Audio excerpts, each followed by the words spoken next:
You did not become who you are in adulthood. You became who you are before you were 7 years old.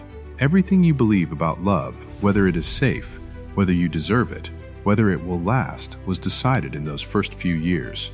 Every pattern you repeat in your relationships, every way you respond to conflict, every reason you shut down when someone gets too close, or hold on too tight when you feel someone pulling away. None of it is a character flaw. All of it is a survival response built by a child who was doing the best they could in a world they did not yet understand. And here is what nobody tells you. That child is still inside you, still running the same programs, still protecting you from dangers that no longer exist. This is the video that explains why. Childhood trauma is one of the most misunderstood topics in psychology and one of the most important. When most people hear the word trauma, they think of extreme events, abuse, neglect, disaster, and yes, those are traumatic. But research now shows that trauma is far more common, far more subtle, and far more far-reaching than we have ever acknowledged. In this video, we are going to break down what childhood trauma actually is and what it is not, how it physically rewires the developing brain, what it looks like in adult life often in ways you would never recognize, and what genuine healing actually looks like. This is not a video about being broken. It is a video about finally understanding why. Let's get into it. The definition of childhood trauma has changed dramatically in the last 20 years, and most people are still working with an outdated version. The landmark ACE study Adverse Childhood Experiences, conducted by the CDC and Kaiser Permanente and involving over 17,000 participants, was one of the largest investigations into childhood trauma ever undertaken. What researchers Vincent Felitti and Robert Onda found shook the medical and psychological world. Adverse childhood experiences were not rare, they were common, and they did not have to be extreme to cause lasting harm. The study identified 10 categories of adverse experience, including physical, emotional, and sexual abuse, but also emotional neglect living with a parent who had a mental illness, witnessing domestic violence, or growing up in a household with substance abuse. Crucially, it was not just the dramatic events that caused damage, it was the chronic, ongoing environment. Because here is what neuroscience has confirmed in the decades since. Trauma is not what happens to you. Trauma is what happens inside you as a result of what happens to you. A child who is repeatedly criticized, shamed, or made to feel invisible is experiencing trauma. A child who learns that expressing emotion leads to punishment is experiencing trauma. A child who has to manage a parent's mental or emotional state instead of being cared for that is trauma. It does not require a single catastrophic event. It requires only that a child's nervous system is repeatedly overwhelmed without the safety, support, or repair that should follow. That experience, repeated, unrepaired overwhelm, is what reshapes the brain. So what does unprocessed childhood trauma actually look like in an adult? Because this is the part most people miss entirely, because it does not look like trauma. It looks like personality.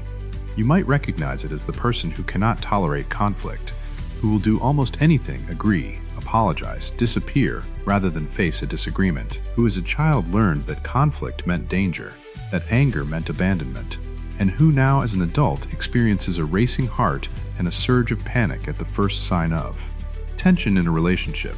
You might recognize it as the overachiever who cannot rest, who equates their worth entirely with their productivity, who feels deep, unnamed anxiety on days off, who as a child only received love, attention, or safety when they performed when they were good, helpful, quiet, or successful, and whose nervous system still cannot believe that they are enough without doing. You might recognize it as the person who self-sabotages every time something good happens, who unconsciously creates chaos when life becomes stable.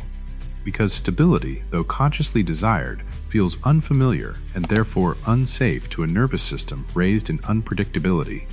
Or you might recognize it in the emotional numbness, the disconnection, the sense of watching your own life from a slight distance, never quite fully present. Psychologists call this dissociation, the nervous system's most elegant defense mechanism, a way of leaving when you cannot physically escape. None of these are personality quirks. None of them are weaknesses. They are adaptations. Brilliant, creative, exhausting adaptations built by a child who needed to survive. They just never got the update that said the danger had passed. Here is what is happening beneath the surface in the brain itself. Dr. Bessel van der Kolk, psychiatrist and author of the landmark book The Body Keeps the Score, spent decades studying what trauma does to the human brain.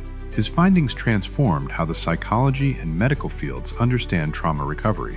When a child experiences repeated stress or threat without the buffer of a safe, regulated adult, three critical brain regions are affected. The first is the amygdala, the brain's threat detection center. In children who experience chronic stress, the amygdala becomes hypersensitive. It learns to fire earlier, faster, and at lower levels of threat. In adulthood, this means the nervous system is almost always slightly activated, scanning for danger in safe situations, reading neutral faces as threatening, interpreting ambiguity as a warning sign. The second is the prefrontal cortex, the part of the brain responsible for rational thought, impulse control, and emotional regulation. Chronic childhood stress stunts its development. This is why adults with trauma histories often describe feeling overwhelmed by emotions that seem disproportionate to the situation. It is not immaturity, it is neurology. The third is the hippocampus, the brain's memory center. Trauma disrupts how memories are stored and processed, which is why traumatic experiences often do not feel like memories. They feel like the present. A smell, a tone of voice, a particular look, and suddenly the body is responding as if the original threat is happening right now. Here is the myth this completely dismantles, that people with trauma just need to get over it, think positively, or choose to move on. The brain that experienced trauma is a physically different brain. And a physically different brain requires more than willpower to heal. Here is what I need you to sit with for a moment. Every behavior we have talked about today, the conflict avoidance, the overachieving, the self-sabotage, the emotional shutdown, was intelligent, not broken. Intelligent. A child who learned to be invisible in a volatile home was not being weak. They were being strategic. A child who learned to never need anything was not being cold. They were protecting themselves from the pain of unmet need. A child who disconnected emotionally was not being difficult. They were surviving. The problem is not that these strategies existed. The problem is that they were never updated. Your nervous system is still using software written in childhood in a context that no longer exists to navigate an adult world that is completely different. Healing from childhood trauma is not about going back and fixing what happened. It is about giving your nervous system the one thing it never received when it needed it most. Safety. Consistent, reliable, gentle safety. And for the first time, you get to be the one who provides it. Here is what you can actually begin right now. Not fix, begin. Number 1. Name it without shame. If anything in this video resonated, say it plainly to yourself. I experienced something that hurt me, and my nervous system adapted. That is not a diagnosis. That is not a label. It is the beginning of understanding. And understanding always comes before change. Number 2, learn to recognize your triggers, not just your reactions. When you feel a disproportionate emotional response, the panic, the shutdown, the rage that seems bigger than the moment, ask, how old does this feeling feel? Because often the intensity belongs to a younger version of you, not to this situation. That one question creates just enough distance to respond instead of react. Number 3, consider trauma-informed support. Trauma stored in the body does not always respond to talk alone. Approaches like EMDR, somatic therapy, and nervous system regulation practices, breathwork, movement, safety building have the strongest evidence base for trauma recovery. You do not have to do this alone. In fact, healing in the presence of another safe person is part of what makes it work.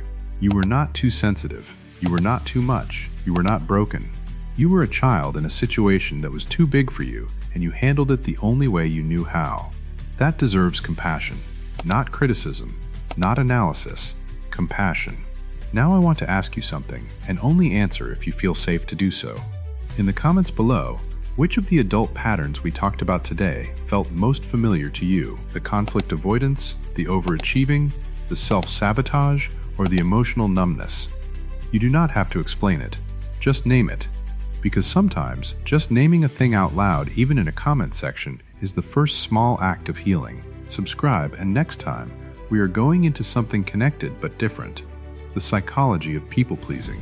Where it comes from, why it is so hard to stop, and what it is actually costing you. See you then.